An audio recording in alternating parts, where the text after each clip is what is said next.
Blog Talk Radio. Hi, everyone, and welcome to Franchise Interviews, where we're asking the franchipreneur who owns one.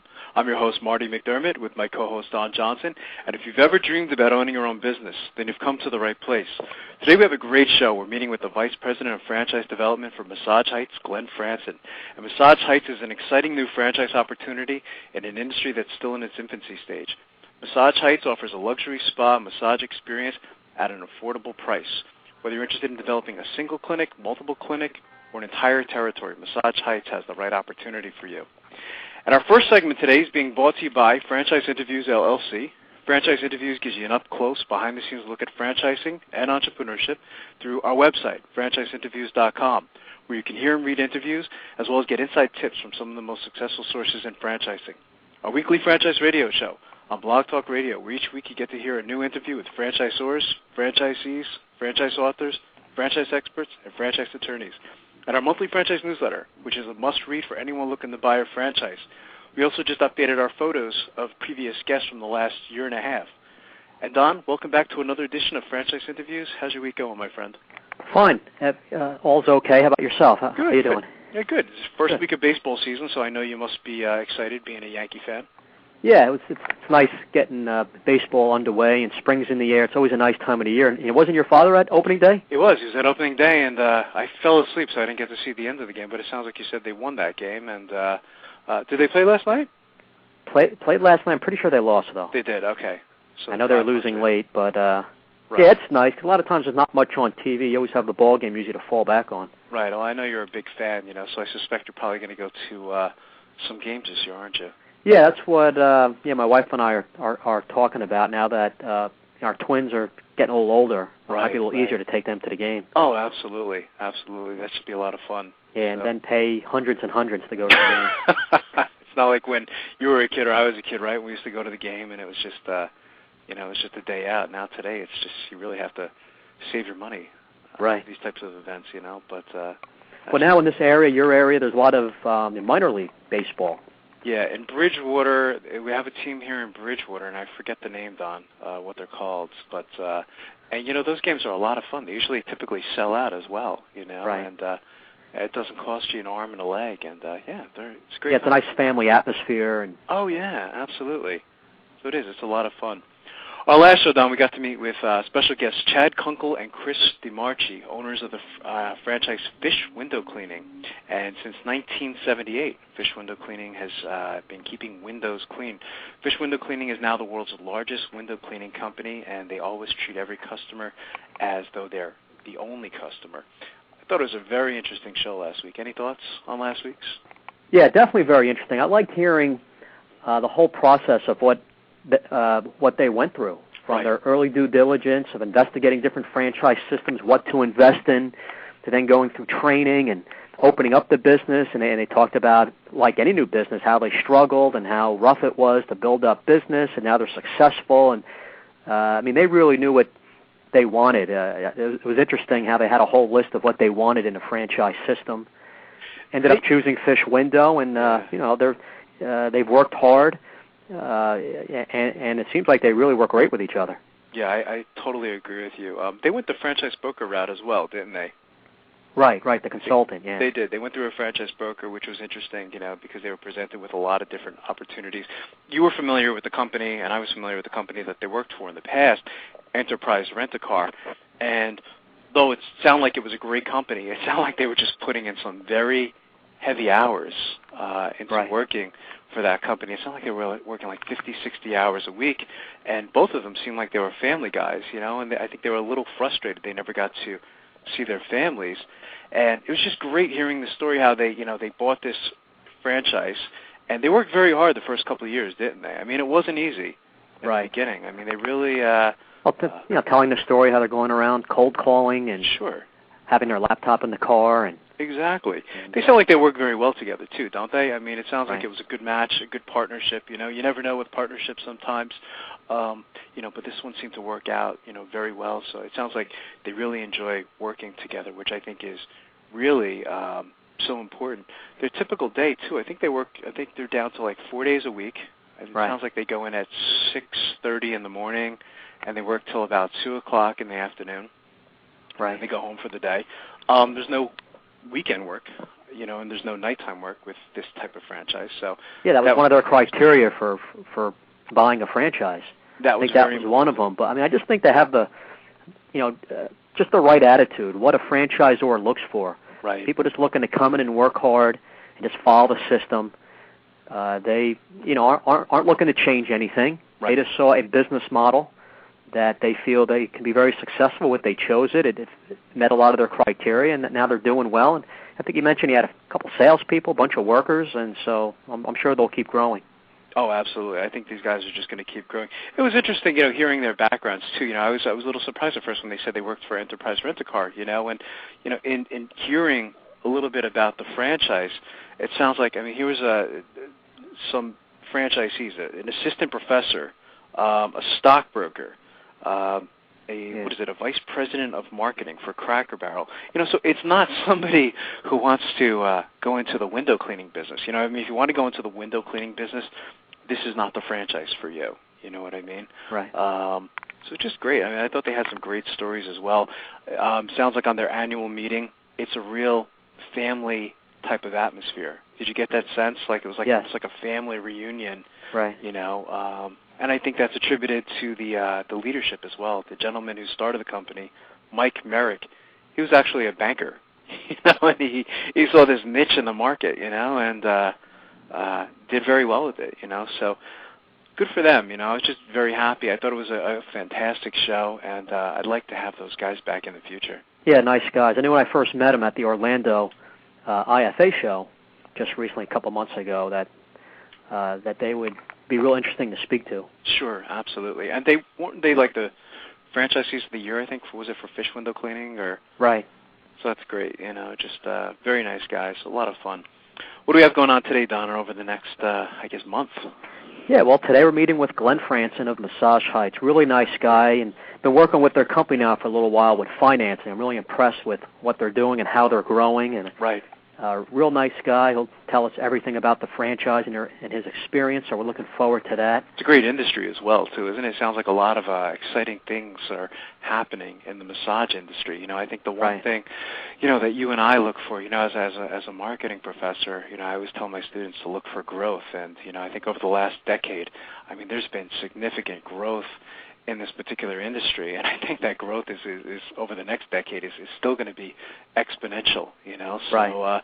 It's going to be great to have Glenn on the show today, and I think it's becoming part of the American lifestyle. You know what I mean? I think there's a lot of benefits, and Glenn, can explain this better than I could. As far as getting massages and things like that. As far as like reducing stress and blood pressure and all that other stuff. That with our busy lifestyles. Yeah, and the whole health aspect of it. It's just not, hey, go for a back massage. I want to feel well. Right. This is all about improving your health, and Glenn will go into details about that. Right, absolutely. So I'm looking forward to that. What are we doing next week, Ev? Well, next week we have the franchise show. Right, which is what's called the Super Bowl of franchising. Right. And I'll talk about that a little bit. Okay. April 24th, Marty, we're meeting with franchise attorney Nancy Lennard. That's great. She's incredible. She really knows her stuff. And she was just recently in a magazine article that I read last week. I think it was the Costco Connection. They actually interviewed Nancy. So it was good for her. It was great to see her in that magazine.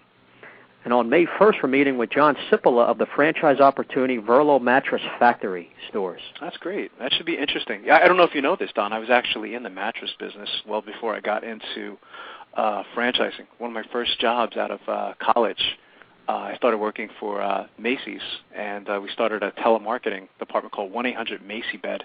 And I sold the first bed on 1-800-MACY-BED. Wow. And, this is just an interesting industry, the whole bedding industry. Right. So I'm looking forward to having those guys on the show. It should be a lot of fun. Yeah, definitely. So as usual, we'll have some interesting shows coming up. We have some more we have to book. I know we have some more. I'll put up the May schedule sometime in the next week or so. Right. And, so we have a lot of things going on. It's just the year is going by so fast. And we've had some great interviews in 2008. Michael Gerber. We've had L.A. Sunset Tan, Right. pretty big names on the show over the last month or so. Marco's Pizza was a nice one. Yeah, it was. It was just incredible opportunities, It just keeps getting better, So it's been a lot of fun. Here's a great article, Don. Los Angeles Times. This was something, when I saw the article, we talk a lot about franchising on the show, but there's a lot of other elements that go into it. I thought of our friend Warren Greshus. And when we had Warren on the show, Warren's a motivational speaker. He wrote one of the best sales books ever. What is it called? The best damn sales book ever. Yeah. It really salesman, is. Yeah. It's an incredible book. I think you read it, or you're reading it, or you're in the process of reading it. Yeah, it's a great book. It is. It's just a fantastic book. After reading that, you just want to get on the phone and start selling. Yeah. But even selling mattresses. Yeah, there you go. It could be anything. He's the kind of guy that can sell anything. But he spoke a lot about insurance, which is something that we really never spoke about on the show. So I just want to kind of bring this to our listeners' attention. The article is called "Insurance Often Overlooked by Small Firms." And the article is by Joyce Rosenberg of the Associated Press, March 31st, 2008. So the article just came out. Just a couple things. It says, buying insurance is crucial for a small company, but it's often overlooked or given short shrift. It says, in the process, owners can leave their businesses vulnerable to huge payouts for something as mundane as a clerical error or something like flooding. Right? It says, too many owners, the word insurance means property and liability coverage, the products contained in a standard commercial or business owner's policy. If there's a fire, for example, or someone trips and breaks his leg on the premises, the company is covered. Many business owners stop there. Right? A lot of it is denial. Tomorrow will never come, or this will never happen to me, said Kansas Insurance Commissioner Sandy Prager. But Prager, who's also the president of the National Association of Insurance Commissioners, said owners' ignorance is another factor. I think it's not just understanding all the different types of insurance they need. She noted, for instance, that employers may not realize that they need to purchase workers' compensation insurance, which many states require of companies with a certain number of employees. Prager also cited a common mistake made by people who run businesses out of their homes. It says they believe a homeowner policy will automatically cover them if there's a business-related accident, such as a customer tripping and being injured. They're just interesting things to take into consideration. Again, the article goes on and on and on, but right. I think it's just something very important, that franchisees always have to consider. A lot of times we, pay our insurance and we look at it as an expense, but it's just really, it's a necessity for business today, unfortunately. Yeah, definitely. It's expensive. It's something you don't really want to look really into details. These policies are like a book, and it's hard to understand. Right. You have to have a good insurance agent, but you're right. You have to get it all, even on a personal level. Sure. And my wife's father was in the insurance business for years, on the place in New York City. So right. he really coached me on everything that's needed. But on a personal level, even disability insurance is so important to have. Oh, absolutely. Especially when you're self-employed. And when we had Warren on the show, he kept mentioning to just keep increasing it. Right. While you're strong. Just something very, very important. So just thought that was a great article. Something that we need to discuss every so often. Definitely. All right, Marty. Well, we talked about the show coming up next, the franchise show. Just to remind people, it's the 17th Annual International Franchise Expo at the Washington Convention Center. That's next Friday, Saturday, and Sunday, April 11th to the 13th. That's right. And our company, Diamond Financial, is going to be exhibiting, and you'll be down. I think you're coming in on Saturday, right? Saturday I'll be down there. That should be a lot of fun. I'm really looking forward to it. And like you said, it's one of the top shows of the year. People wanting information, go to ifeinfo.com. Mm-hmm. Also, there's a franchise show in Detroit this weekend, the Franchise and Business Opportunities Expo. They have shows around the country. They're having one April 5th and 6th in Detroit. If people want information on that, can go to usfranchiseexpos.com. Okay, good. But as far as the IFE show next week, really looking forward to it. It's a lot of fun. It really is a fantastic event. They do a nice job at putting it all together. And, if you're new to franchising, if you're interested in franchising, it's a great show to go to. They have a lot of free seminars and things like that. Don, I don't know if you've ever you probably never have time to go to the seminars, but really very, very informative. Right. A lot of fun. Yeah, so That'll be here before we know it. Bring your appetites, right? And a bag to put some gifts in. There you go. Yeah, your kids are going to expect things now every time you go to those right. shows. A lot of pressure for me to gather up some stuff to bring home. I remember last year you got the was it the Liberty Tax? What was it the? Right, the foam hat thing that goes on your head, and there's all kinds of things. This recent franchise show, there was a yo-yo that lit up. Oh, really? As you use it, they have little bouncy balls that light up and flash, and they're a lot of fun. It's always fun. I used to love doing the shows. It's speaking of Liberty Tax, I saw the other day when I was driving the Lady Liberty. We had John Hewitt on the show, which was another fantastic interview. Standing on the corner, waving to all the cars going by, and John spoke about, the whole grassroots marketing approach, and I think it's very successful. There's a lot of people beeping, at this. Bottom line, it works, stuff like that. I think it does, I think it makes an impression, so yeah. It's very, very interesting. Here's something, Marty, CNN.com. I think having a franchise show, I think we had to mention this.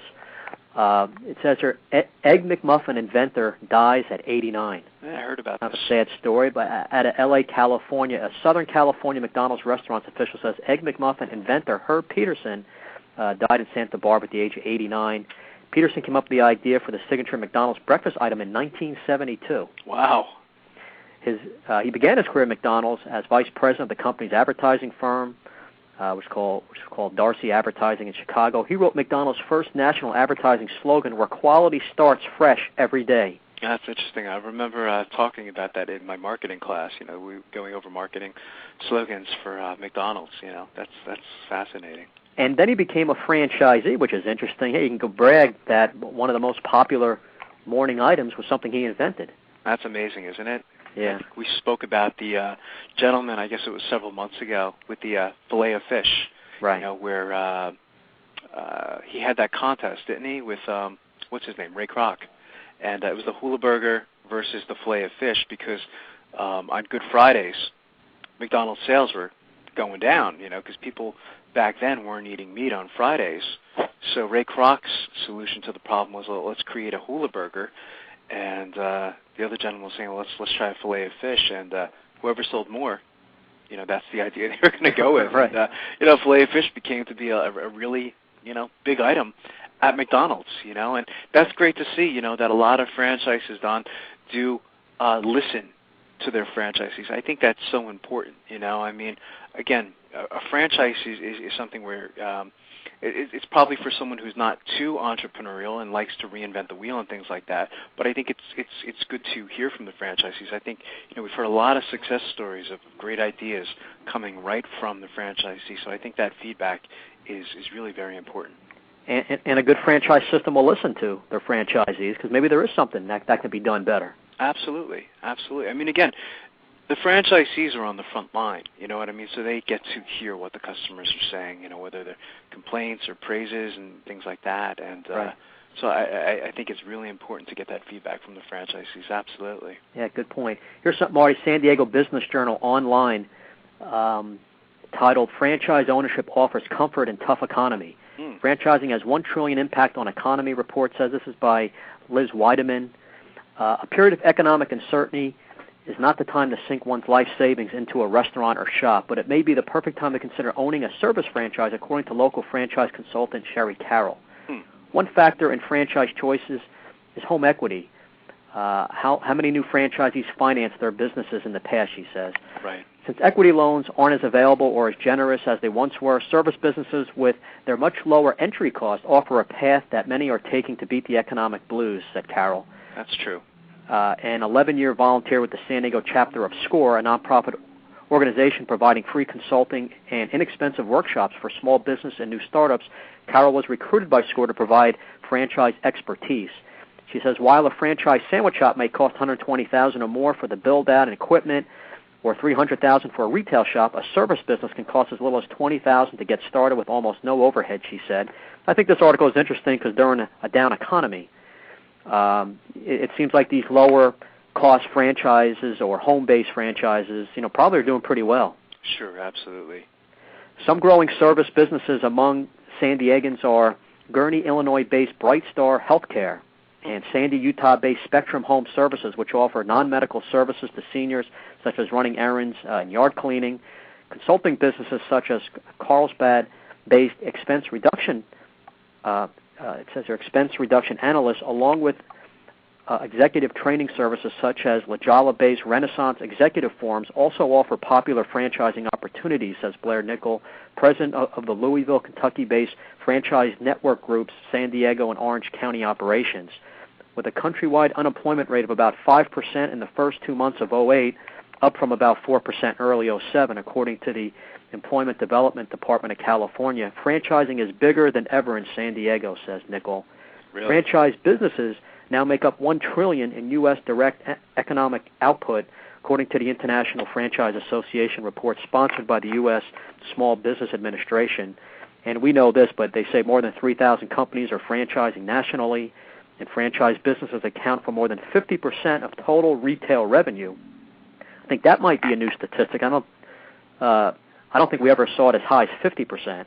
No, it's you get different numbers depending on what source you're reading. It's I didn't realize it said 3,000. I mean, it's I thought we were up to, last time I looked, 2,500. But again, it's between that range, 2,500, 3,000. It's right. Somewhere in between. But that's interesting. And we've had a lot of those service-oriented businesses that you're referencing on the show, Don. Remember when we had was it Visiting Angels? Right. When they were talking about the non-medical senior care. Yeah. Interesting concept because, even when the economy is bad, so what? You still need the service, and that market is huge. So right. Sure, that's interesting. And just finishing up, it says high-level executives are saying they don't want to go through layoffs again, so ready to leave the corporate world, they're using severance packages to start a business, Nichols said. He says that former business executives are ideal candidates for franchising because they can apply their existing skill sets in a white-collar environment while investing between $80,000 and $100,000 in office-based types of franchises such as executive coaching, financial consulting, and information technology businesses, as opposed to a storefront business that costs a minimum of twice the money. So, this is pretty interesting. Mm-hmm. And the fact that smaller concepts right. or franchises could really thrive during these times. All right, good. Here's something else, Marty. What's your franchise personality? And this was in the April '08 edition of Venturepreneur magazine. Was it Joe LaBava? Yeah, Joe LaBava and Rhonda Sanderson. When it comes to a franchise business, consider first if your personality is a fit for the franchise business model. And I thought this was an interesting article. When people start searching for an opportunity in franchise ownership, they start by going to the Internet and typing in franchises. That's true, isn't it? I think that's how I first got to know you, on a Saturday, typing in. It was a Saturday morning, wasn't it? Finding a website. We eventually spoke. We started advertising. That's right. It says that is how most people start researching anything nowadays. In my franchise consulting business, I work with folks who have a desire to invest in a franchise or small business of their own and want some guidance. I always suggest that they start by looking at themselves first. Mm-hmm. If you start your search with the name or type of a franchise first, you risk spending time researching and learning about opportunities that may not be the right ones for your investment level or professional, interpersonal skills, and perhaps most importantly, your personality. Yeah, absolutely. We've heard that in the past from some great franchise consultants, Don. Is as you said, the very first step is to take a self-assessment. Kind of like the guys that we had on last week from Fish Window Cleaning. They took an assessment and they said, okay, well, you know what, this is what we want. We want to own a business where we can get home early in the afternoon, where we can, walk our kids home from the school bus, or never miss a baseball game, or just all of that stuff. You know what I mean? Put them to bed at night. I mean, those are questions you have to ask yourself. You know what I mean? That's really where I think you do have to start. I mean, how many times have you and I heard, the great story of people wanting to buy a Dunkin' Donuts franchise just because they like the coffee? And you know what? If those two guys from Fish Window Cleaning, if they bought a Dunkin' Donuts, sounds like they probably would have been very frustrated with that kind of job, Right. Because once again, they would have been there early in the morning and the weekend, probably working more hours than the previous job, and holidays and all that other stuff. You know what I mean? So, you really do have to take a self-assessment. I think it's just so important. Right. It goes on personality test. What does personality have to do with business selection? The answer, a lot. When it comes to a franchise business, the first thing to consider is if your personality is a fit for the franchise business model. Here are a few questions to consider. Are you an idea person, or do you prefer letting others come up with an idea? Franchising, someone else already came up with an idea for a product or service. Your role as a franchisee is to use their idea to your benefit. Right. Do you follow the rules? The franchise contract is a lengthy document with lots of rules that legally must be followed. How you report weekly sales to the franchisor, the hours and days of the week you must be open, and how much you spend on monthly advertising are based on rules you must follow as a potential franchisee. Good. Do you consider yourself a creative person? Mm-hmm. Since it is the franchisor's concept, they will produce everything from the advertising templates to signage to all of their other branded materials. This is not an area where your creative skills will be used. Right. It goes on here, B2B. If you feel that you are a good candidate for the franchise business model, next you must figure out which franchise concepts could fit your specific personality traits. Let's look at one sector of franchising that is typically on the lower investment side, business to business or B2B. B2B franchise opportunities range from about $50,000 to $200,000. Also, some B2B franchises can be home-based, which tends to keep costs even lower, kind of what you talked about the last article we went over a little bit. Right. One example of a low-investment, home-based B2B franchise opportunity is an advertising and promotional specialties concept. Almost all businesses use products such as coffee mugs, calendars, keychains. That's all the stuff you get at these franchise shows, by the way. There you go. With their company's logo to distribute at trade shows or to their customers. In an opportunity like this, your role as a franchisee would be to contact these small to medium-sized companies and convince them to buy their products from you. In essence, you'll be running a sales and marketing operation. Key personality attributes for an opportunity like this would include persuasiveness, a high degree of self-motivation, and an extremely outgoing personality. If your personality is more introverted, analytical, or amiable, a franchise opportunity that requires a lot of outgoing selling and networking is a disaster waiting to happen. And then it says here, my advice, don't invest in a low-cost franchise because it is low-cost. Invest in it because it fits your unique personality traits. If you start your franchise exploration process with self-examination, you will significantly increase your likelihood of success. Right. So a lot of great advice, and it went on and gave a whole bunch of interesting questions when you're speaking to the franchisor, like how long been in business, how long has it been offering franchises, what's the franchisor's current financial condition, who are the franchisor's who are their directors and officers, does the franchisor have a reputation of honesty in dealing with its franchisees, with its customers. We should probably even post these questions on our website. It talks about products and services, what questions to ask, sales territory and location, questions on current franchisees. Absolutely. Great practical questions that we should list for people listening on it. Right, great places to start, where people don't even think about. A lot of times people even think you were mentioning in this article, Don, that they decide they want to buy a franchise. What kind of franchise? Well, you know what?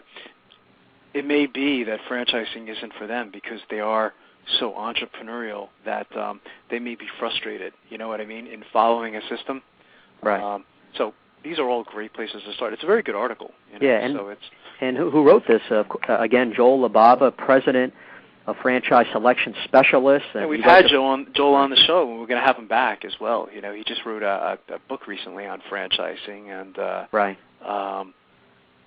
So he might. And he's the author of Franchise Blog for Vet.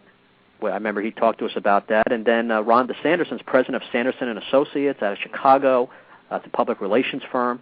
So these are a couple people with a lot of experience in franchising who, just give great advice in this article. Right, absolutely. Oh, great article. Well, today, Don, as we were mentioning earlier, we have a great show. We're meeting with the Vice President of Franchise Development from Massage Heights, Glenn Franson, who I know you know. Right. And Massage Heights is an exciting new franchise opportunity in an industry that is still in its infancy, as we were just mentioning. Massage Heights offers a luxury spa and massage experience at an affordable price. All right. It says whether you're interested in developing a single clinic, multiple clinic, or entire territory, Massage Heights has the right opportunity for you. Hey, Glenn. Good morning. Welcome to the show. Well, good morning, gentlemen. Thank you for having me on. Oh, it's our pleasure, Glenn. Glenn, joining us is my co-host, Don Johnson, who, as I mentioned, I think you know, for Don Financial. Hey, Glenn, appreciate you coming on. Good to have you here. I guess you're pretty pumped up for next week's show, right? Oh, absolutely. We've got the bags packed, and we're ready to get out there. If only I could get a little bit of extra time to do some sightseeing while I were out there. But, no, we're going to get out there, roll up our sleeves, and get to work. And these trade shows and expos have been really beneficial for us, and not only generating leads, but also just generating some market awareness and getting out there and making some great contacts. Right. Absolutely. Yeah, it's funny. You mentioned that's what's frustrating. You're in this great city, the nation's capital. You're right. I would love to just leave for 4 or 5 hours and go check out the sites, but I guess work's in hand. And also, I just want to congratulate you because now you have a new title, right, Glenn? You're the president? That's exactly right. I am now the president and CEO.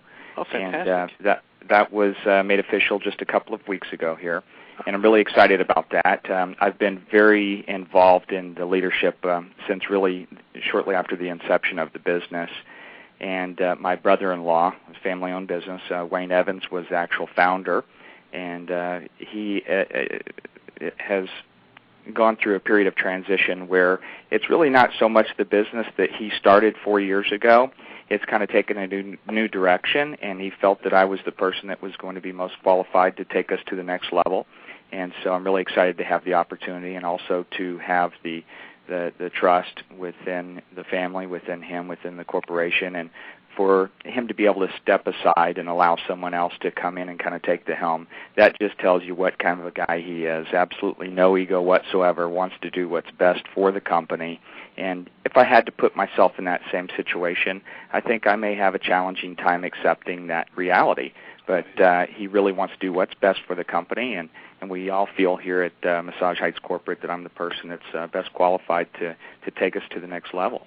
Yeah, which you will. I've been impressed with the company, and I didn't realize just 4 years old, you've done so much, just so much involved with getting a franchise system on the right track. And we talked a little bit when I met you down in Orlando, what was involved with all the the little things you got to do to make sure everything is just set up properly for a new franchisee. So yeah, I mean, there's good things happening with you guys. I know you're gonna do great at the show, and if while at the show, Glenn, you're having some problems or speaking to someone, just call me over. I'll help you out a little bit. No problem. You're absolutely right, though, Don. There is a lot to do to get a new franchise system off the ground. From the legal fees alone to creating the marketing materials to really going through that learning curve. And you may know how to get from point A to point B inside your actual retail store for us, right, a massage therapy clinic. But in terms of being a franchisor, you have to learn how to get from A to B in the quickest fashion, most efficient way with your franchisees. So whether that be learning how to educate people properly, because we all know that people learn differently, or whether that means finding the right contacts, whether it be for an attorney that specializes in franchising, or whether it be for a real estate firm that specializes in franchising. Yeah. There is really a lot to put together, and the way that we have always viewed it is that our franchisee is actually our customer, because that's how we earn our income, right? We get paid off of their top line. And so for us, what we like to do is we like to supply all of the tools, be able to go home, go to sleep at night, knowing that we gave our franchisee every possible opportunity to succeed as long as they're willing to meet us halfway. We like to make sure that we've given them absolutely every opportunity. And, we like to back that up as I said earlier, that they're our customers. So we want to create these low-touch franchisees that can watch us do the process, whether that be a soft opening or whether that be making a sale. And we like to coach them through that and then have them be able to take over and be self-sufficient. Of course, we support them throughout the entire process through the term of the agreement, but we're really looking for those types of people who can learn the system, and as you said earlier, that don't try to reinvent the system. However, I feel that 10 minds are greater than one, and so we do have a forum so that franchisees can bring us new ideas. And I've seen a lot of franchise systems that really prohibit that. There's actually fines or fees that are involved for someone to bring a new idea to R&D. So if you have this supplier that you'd like to use, you have to pay us as a franchisor $1,000 and we'll take a look at it. Right. For us, I want to know what you have, but we've all made a commitment that we don't use that product or that initial or new idea until the entire system does. So we've already implemented a couple of those fish fillet sandwiches into our system here. They've come from regional developers and from franchisees, and they've been some amazing ideas that I'd love to take credit for, but cannot. That's fantastic. That's great. You have a nice open door policy like that to listen to ways from franchisees. I think that it just creates more of like that team, that team type of scenario. Sure, absolutely. Yeah. Well, we really look for franchisees that can contribute something to the system. And you were talking about profiling and taking tests to find out if you're a right fit. It's something that's very important for us. The prospective franchisee has to fit the personality profile. They do have to fit the culture. They do have to. They may work great in the industry, but not particularly in franchising because they're too entrepreneurial. So we're looking for this person who is definitely ambitious and tenacious and can bring their past life experiences, whether that be in business or personal, to the table to help us grow this system. But we also do have recently implemented personality profiling, so we're looking for a specific personality type to make sure that we have people who will follow, that are somewhat creative, that can contribute, but that do follow the chain of command and keep the system whole and strong. And we've got to do things that are not best for one region or best for one particular franchisee, but best for the entire system to keep the consistency of the brand. Right, and Marty, I just want to add that Glenn and I did not speak before the show, but it seemed like it was a perfect segue to what we talked about. Sure was. Oh, absolutely. Well, I've been on since the beginning of the show, and, Don, I've always had admiration for you. We've seemed to kind of get along pretty well. Marty, I've spoken with you and feel the same, but in listening to the two of you in the show this morning, so many of the things that you're saying are really the drivers that I believe in for this industry. Right.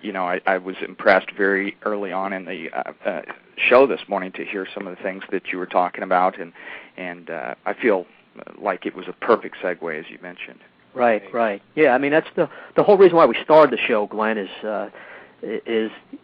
just to really give people the basics and just give them information and just remind people that franchising's not for everybody, and your system, how what you're doing at Massage Heights and all the different things. It just seems like it's the perfect to what we're talking about, and trying to educate people. And last week we had on some franchisees, and we since we've started, it's all been experts and just across the board, right, Marty? Just all levels in franchising, from real estate to we even had a show on surveillance. It's been very diverse, yeah. It has.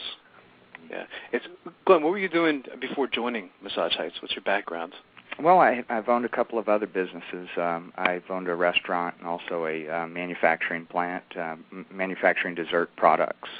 But prior to that, I was in the health and fitness industry and supervising the chain of health clubs, and I've been in that industry for quite a few years now. So the model that we have here is very familiar to me because we are membership-based with these therapeutic massage concepts, but also just the general health and fitness. And I saw health and fitness industry trend from in the late 80s, mid-80s, being a bunch of real muscular guys with spandex shorts and, and pink tank tops, to being more about getting fit and getting healthy and living the lifestyle, getting ripped abs and getting cardiovascular health. And if you recall, in the 80s, the ladies didn't want to go into the health clubs because they didn't want to get big muscles. There was total misconception. People were not educated. So this industry is a lot the same way. Most of our customers, 50% of our customers, are first-time users of massage services, and it's because of the things that we've done. We've made it affordable, we've made it convenient, and we've gone out there on a platform and educated them and broken down, not only the stigmas but also the walls that may intimidate them.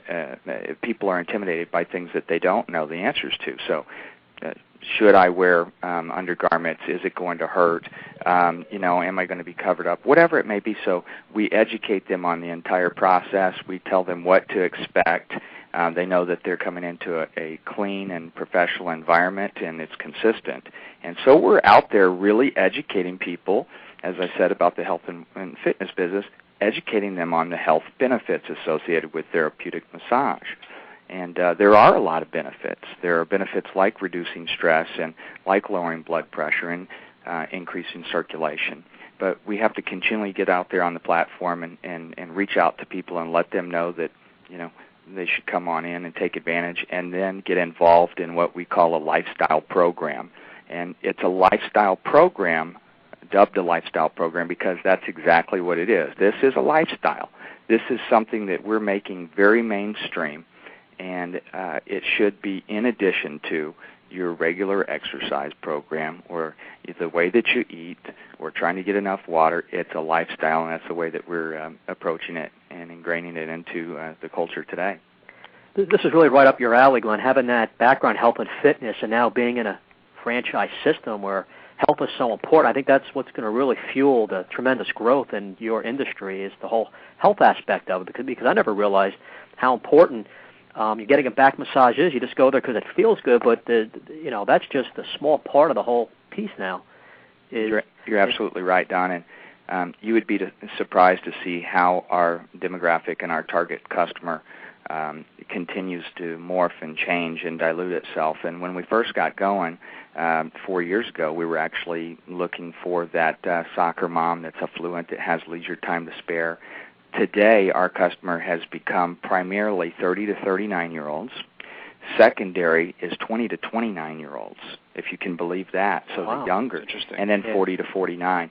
So initially on, we thought this consumer is affluent, and then, of course, we want to target the baby boomers because they're aging. The fact is, when you look at our mix, it continues to change, and we can touch everybody from teenagers coming in with their parents all the way to senior citizens, no matter what socioeconomic status they come from, because pain and stress and these chronic conditions do not discriminate between age, race, etc., and that's why people are coming into these clinics, these therapeutic clinics, is to get relief from something. It's that it's the migraines, it's the stress in the workplace, it's stress from overstudying in school, it's injuries on the high school athletic team, whatever it may be. So we see a very broad and diverse group coming into these locations.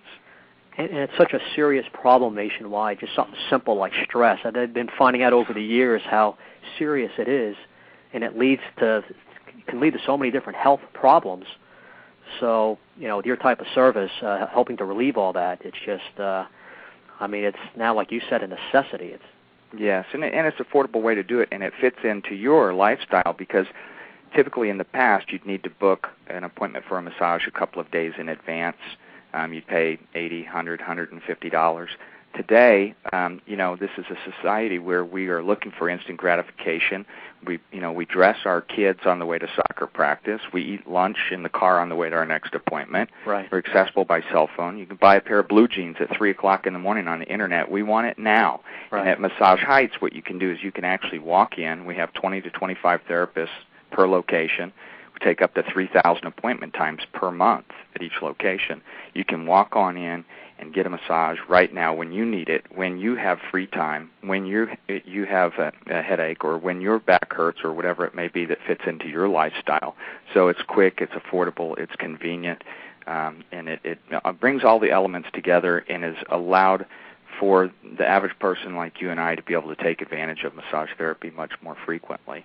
Wow, that's great. And that, one of my questions, Glenn, was going to be to describe the Massage Heights franchise, and you kind of started doing that a little bit with people can just walk right in off the street. I didn't realize each location has that amount of people working there. That's incredible. Well, it is, but the industry itself has been around. Massage has been around for over 3,000 years. However, we haven't seen it very successful. Many times these spas do massage services in addition to all of their other higher margin services like their hair and the products that they sell, so they don't really promote it. The massage therapist typically works as an independent contractor, and in those relationships, you really can't, always count on that person to work the schedule that you need them to. But at Massage Heights, they're actually employees. They do get benefits and a number of other workplace benefits, but we do have people that are on staff that can take you whenever you come on in. We also have a number of, they're usually skilled in 3 to 5 different modalities like deep tissue or Swedish or sports massage or maternity massage, whatever that may be. And the reason that it's working, that we can employ so many people is because typically that independent contractor who's working on their own, that's traveling to people's homes, gas right now is $3 a gallon. They've got to lug around a heavy table with them.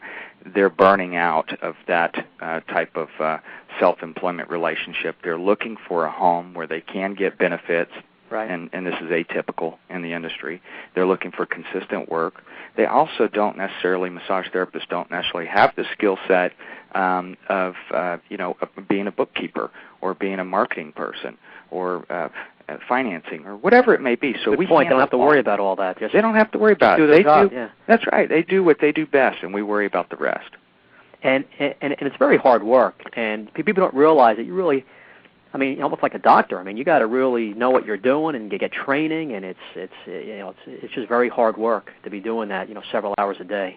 That's exactly right. So we have designed ways to extend the massage therapist life cycle, whether it be from ergonomic electric tables that adjust up and down, whether it be anti-fatigue flooring that we choose for the treatment rooms, or just the team retreat where they can go back and relax. We really focus in on, because it is so manually intensive, how can we extend the life cycle, keep them fresh. We also advocate and encourage for them to get massage on their downtime. So it is highly labor-intensive, but we also employ just real cutting-edge technology at the front end so that we can keep an efficient business rolling. Wow, it's incredible. Yeah, that's a lot for a franchisee coming on board. That's where your training comes in, and it seems like once someone's open, like you mentioned before, that franchisee is going to have so much confidence. I guess it's really making sure you have that right staff, that staff of these massage therapists, and then just follow the system, and they're going to have a lot of success. Yeah, we hope so. We've been very successful at this point. We've had a 100% success rate. We have 22 locations open. We have 55 more in development, and the momentum has just started really turning. In the last 12 months, I've placed 24 out of the possible 54 regional developers. So we're currently operating in about 18 states. We're in development at least in 18 states. The growth has been good. It's been manageable as well. Yeah. And the training that's involved for the franchisees is not only at the corporate level but also at the regional level with that regional developer. But just to give you an idea of the type of training that we employ for each franchisee, we put them through a thorough 5-day training program here at we call Base Camp, and they learn everything from the different price points and retail products to how to conduct a successful job interview. They get everything from pay grids to templates and matrices for everything from motivating staff to selling memberships. We really provide everything for them as a template. There's some areas where they can and some areas where they cannot deviate, but they get about 35 classroom hours that week and about 15 hours in the clinic. And then during their soft opening, we fly a team out of 3 people, and we do training for 3 days during their soft opening where we go back and we revisit things that they may have forgotten, like the software training, and we make sure that that is all up and running properly and that they're well trained on how to use it. We send a corporate lead therapist out, and he works with all of the massage therapists that you've hired. He trains them. Now, he doesn't have to train them on how to do massage. That's the beautiful thing, is they've already gone through an intense, incredible amount of schooling to do so. Yeah. But he will train them on the Massage Heights way, everything from where they should be parking their car to how they should greet a customer. And then we also send another person out that works with the administrative staff on things like how to answer the phone to how to sell a membership or lifestyle program. And that training's done at the corporate office, which is in the beautiful state of Texas, right? I think San Antonio? That's exactly right. We're down here in San Antonio, Texas. And, Don, whenever I get someone to call from the East Coast, they always say, "So did you ride your horse to work today?" So I want to go ahead and clarify that now, that I did not ride a horse to work this morning. Now, are you always from Texas? I mean, you have a little bit of an accent, but not... I lived in the Midwest. I lived in Chicago. I spent a number of years in that area in the health and fitness industry. It's my second home, but I was born and raised here, and made it back about 10 years ago. And home of the champs, the Spurs, who will probably win again this year. We'll see. I sure hope they do. They're on a roll. Yeah. They're a group of great guys, though. If you follow sports, I think you and I had this conversation. They really are an incredible group of guys. You don't see them out on the town. The only place you'll see them is in church. So they're not in the newspapers. They're not on the news. They really behave themselves. A good group of guys. That's great. That's what a real team's about. It's not always the best players. It's who works best together. That's same with the exactly franchise system. You have a good team. Sounds like you and your staff there, doing all the right stuff, and that equals a successful team. I agree with you. Yeah. Getting back to the industry, Glenn, Don and I were doing some research earlier. It says 25 million more Americans get a massage today than a decade ago, and I guess it's 20% of all Americans have received a massage at least once per year. I mean, these numbers are incredible. How big is the industry? Is there a dollar amount? It's about $10 to $15 billion a year currently, and growing just exponentially. Yes. Just to give you an idea of where these employees are coming from, there's about 240,000 massage therapists currently in the U.S., but in the last decade, the number of state-regulated schools has gone from 637 to 1,529, so almost tripling. And you're going to see a lot more folks driving towards that as a profession. Right. Our average massage therapist is making $800 to $1,000 a week with us, and that's not a bad living. No. And again, it depends on their skill level and of course their customer service associated with it. And you can typically see the best ones that have a great attitude earn more than that, and those that maybe are a little bit green may earn a little bit less, but they can earn a great living. And one thing that I've been working on that I'm getting ready to roll out here is a scholarship program that I'm gearing towards high school graduating seniors, so that we can start introducing this as a alternative for those that are not looking to go to college. Maybe they're looking to go to a vocational school or some other type of trade. This is a great field to work in, and when you think about the environment, you're working in a place that has soft candlelight, soft music. The customers are never dissatisfied. When I was in the restaurant business, I would bring out a batch of pasta, and one table would say it's cooked too tough, the other one would say it's not cooked enough. And, the same with everything. The iced tea is too strong, it's too weak. You have to constantly, apologize for, the inconsistencies in the customer's taste. Right. With massage therapy, people get a feeling of euphoria when they get massaged because the endorphins are actually released just like a runner's high.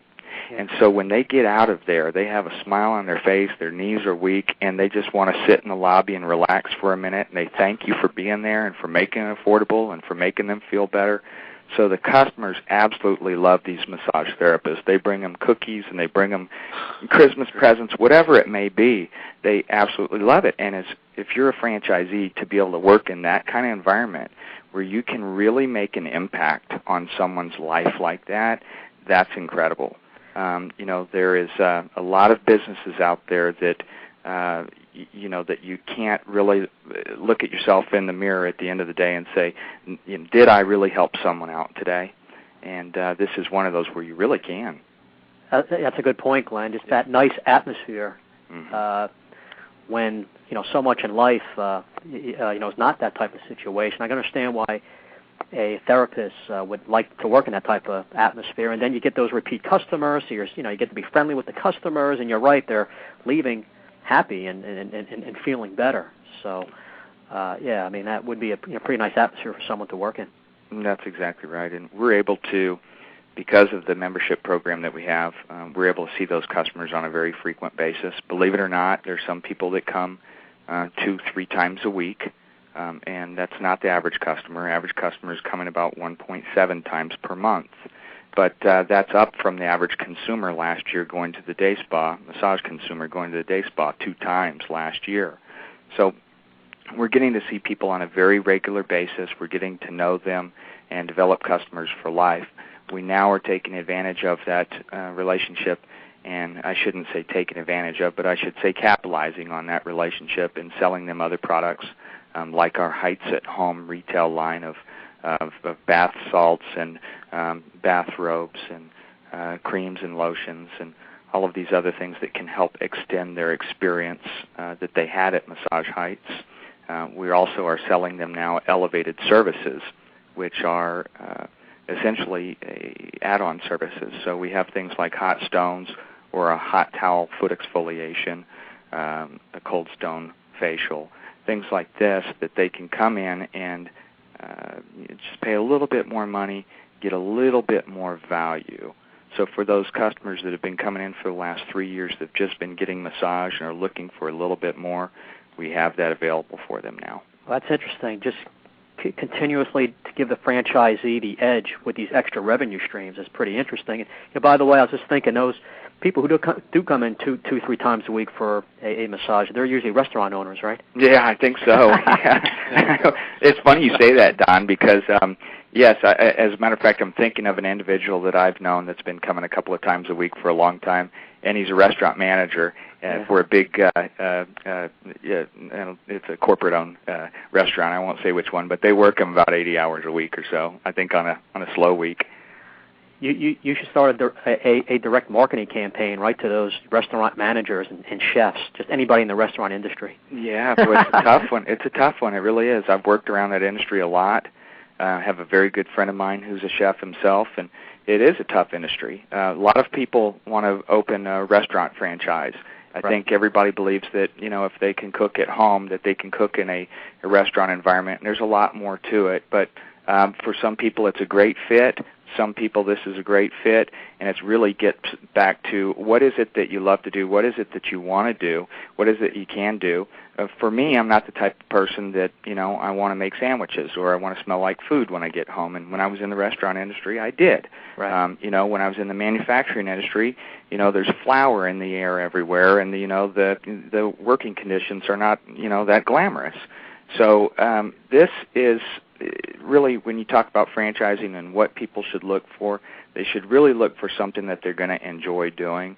And you've heard that old adage that if you find something that you like and you can make a living at it, then you'll be a happy person. I think that's true, but I've also seen people that had a hobby that they thought would be great to get involved in for a living, and they end up having to sell it out because they're, in business now and having to make compromises, and they end up hating that. So just take something that is encouraging, that's educating, that makes you feel whole, that you can contribute, and determine whether or not you're a good fit. Let the franchisor determine how you fit in, and you'll find the right place. I mean, there's no doubt about it. There are, how many different franchises did you say were out there earlier?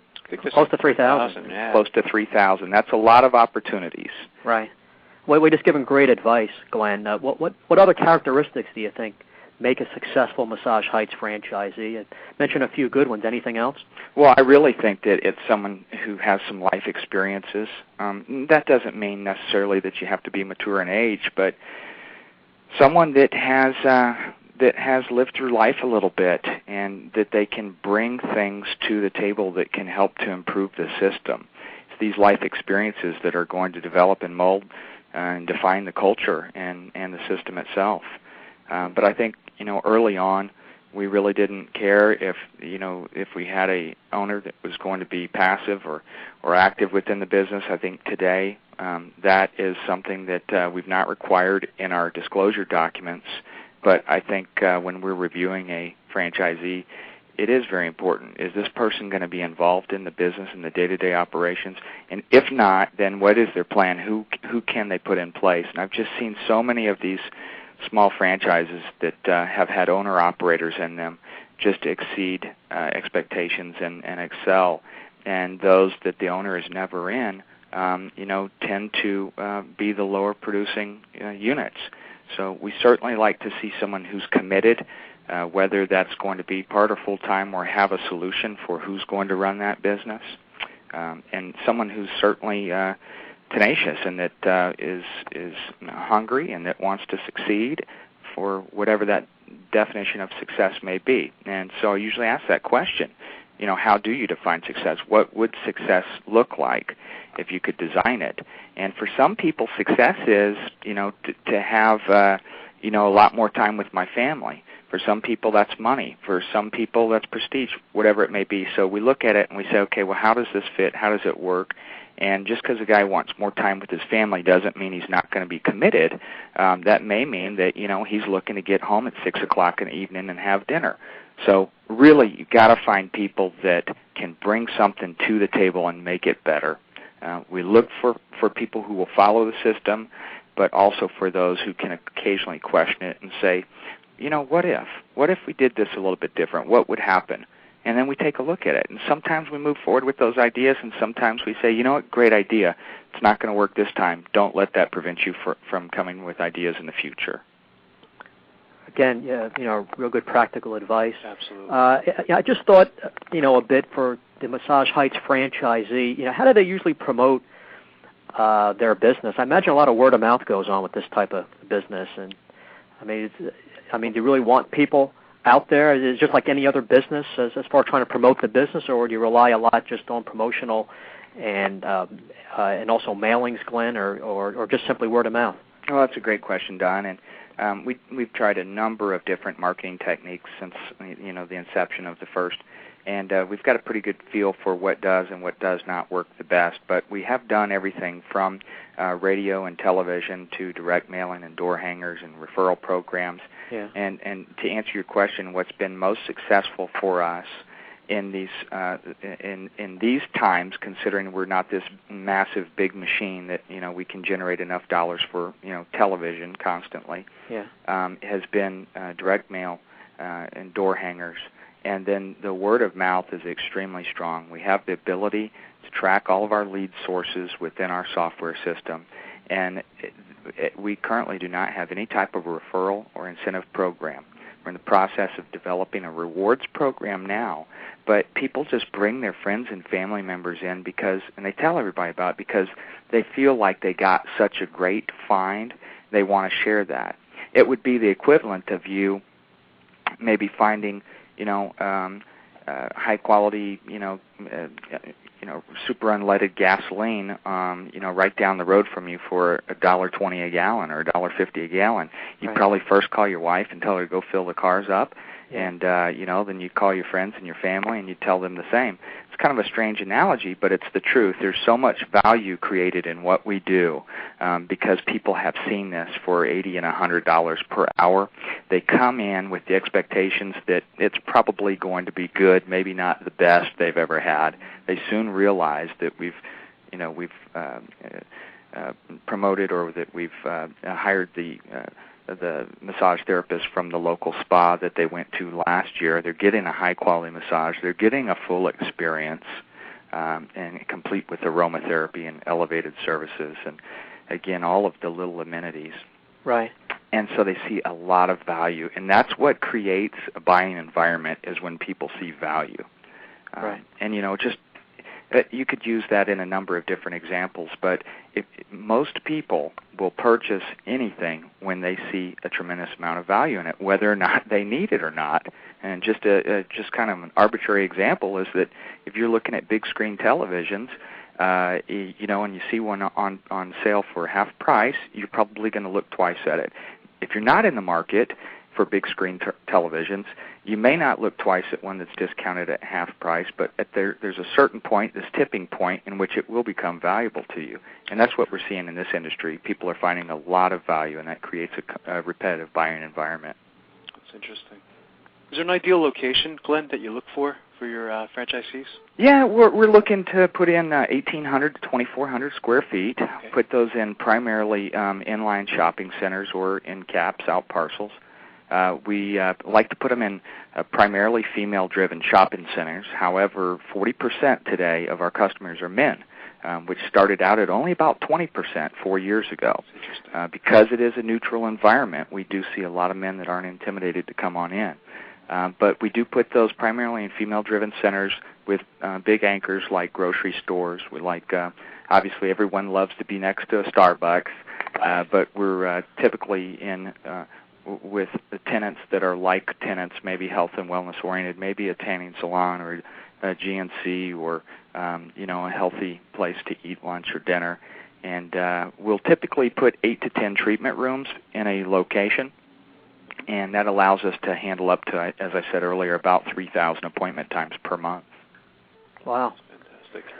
Fantastic. Glenn, any, maybe just tell us a little bit about what's going on in the insurance industry. Are there, favorable discussions going on that can help your industry? And, I don't know anything about this, but maybe someday, insurance companies can maybe you pick up the cost of someone who has some type of health issue, and a massage will help. Is currently some of that stuff going on? Yes, it is. It's a very small percentage of our business, but it will continue to grow. And if you remember chiropractic 10 or 12 years ago, if you told your GP you were going to a chiropractor, they might have said something like, oh, that doesn't work, or that's, a quack, or whatever it may be. Yeah. Today, it's accepted, it's identified as it does work. It's more cost-effective than going to an orthopod. People are getting results, and the insurance companies now pay for the chiropractic. Well, we're going through kind of the same and similar type of scenario now where there are a lot of clinical and research studies to support the efficacy of the effectiveness of massage therapy. And as these insurance companies realize that people are getting relief from pain and stress and these types of things, that they will be covering massage therapy as well.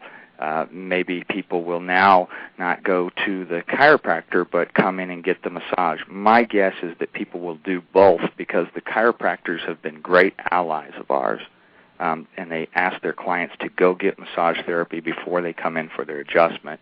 It allows them to move them or make adjustments much easier. But that is the future. There is a lot of red tape, as you know, with the medical billing and going through insurance companies. Our philosophy has been, at this point, why carry receivables when we have people that are pounding down the door to get in here with cash in the hand? And there will be a day where that does become probably a sector that we will dive into. It seems like just everything's pointing in the right direction, for your company and the industry.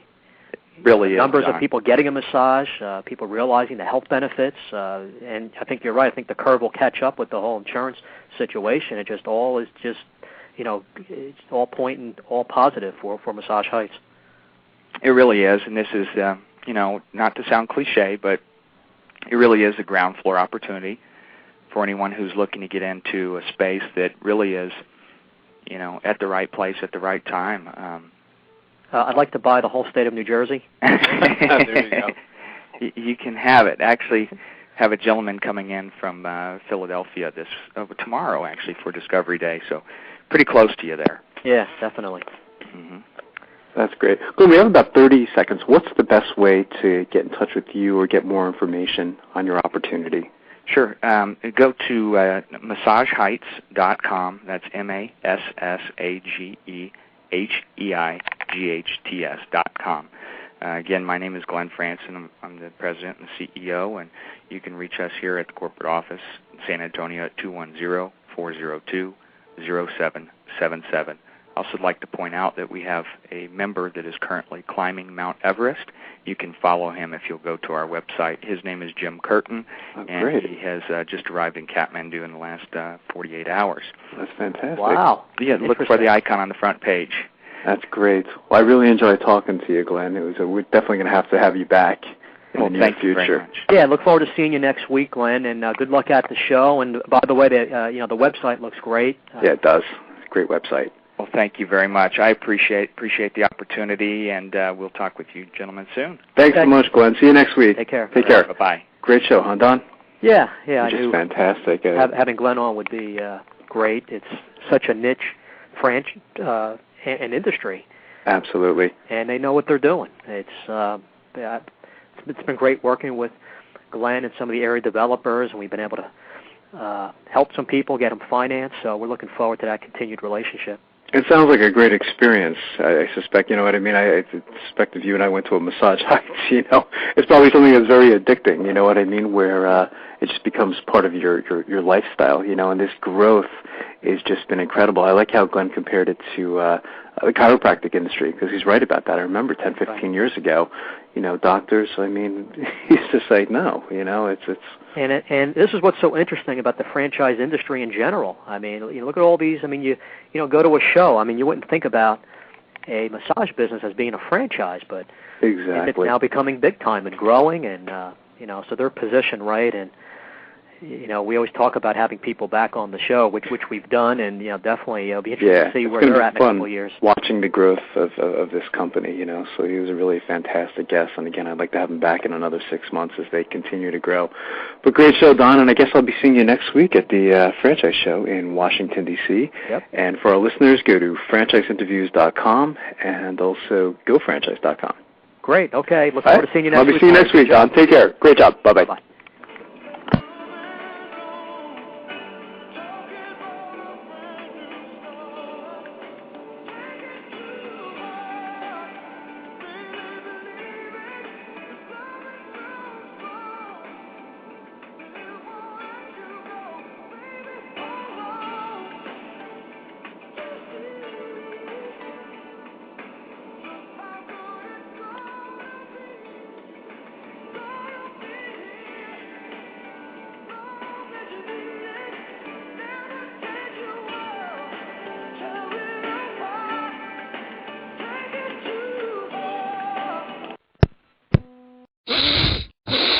Hey, it's Jason from Amy's Garage. My nose is stuffed, our lot is stuffed and congested with over 150 cars, trucks, and SUVs, all priced below book value. So for your best approvals in the Valley and your best deal on a pre-owned vehicle, go to 199drives.com. Does the temperature inside your house fluctuate depending on the temperature outside your house? Not if your HVAC system is from Jack Lair Heating, Cooling, and Electric. Because our 72-degree comfort guarantee means if we install the system, your home will be 72 degrees inside when it's 0 to 90 outside, guaranteed. For emergency service, system maintenance, or to schedule an estimate for a new HVAC system, visit jacklair.com. That's jacklehr.com, an independent trained dealer serving the Lehigh Valley area for 50 years.